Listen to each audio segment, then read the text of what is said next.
তাই সামনে মুহররম মাস।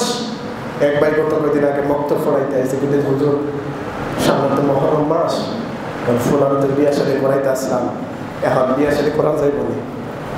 দেখেন এই চিন্তা ধারণা বেশি অংশ, ম্যাক্সিমাম 90% মা বোনদের ভিতরে থাকে, যে মুহররম মাসের 10 দিন কোনো বিয়া শাদী চলবে না, গরু জবাই করা চলতো না, ছাগল জবাই করা চলতো না, মোষ হারগি মানে মুরগ হাঁস এগুলো জবাই করা চলতো না। যেরকম না নাউজুবিল্লাহ। মুহররম মাসের এই ইয়ের ভিতরে ইসলামের দৃষ্টিতে এগুলোর সাথে দিন ধর্মের কোনো সম্পর্ক নাই। যারা শিয়া সম্প্রদায় তারা দেখবেন এই মুহররম 1 তারিখ থেকে 10 তারিখ পর্যন্ত হেরা নিরামিষ খাইব, গোস্ত মুস্তা হাইতো না, হাঁস মুরগি হাইতো না, হেরা বিয়া দিত না, বিয়া করাইতো না। এই আকীদা হইল শিয়াদের, যাদের ব্যাপারে কাউসাল্লাহ বলেছেন এরা যে জাহান্নামের কুত্তা।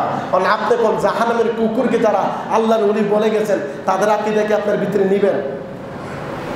নিবেন না। তাইলে মুহররম মাস কোন আর কোরবানির মাস কোন, সব মাসে বিয়া দিতে পারবেন, বিয়া করাইতে পারবেন, কোনো সমস্যা। মুহররম মাসে গরু জবাই করে আকিকা করতে পারবেন, মুহররম মাসে হাঁস মুরগি সব জবাই করতে পারবেন। এর মাঝে আহলে সুন্নাত ওয়াল জামাত বা কোরআন হাদিসের কোনো নিষেধাজ্ঞা নাই। ঠিক আছে, বুঝছেন নি?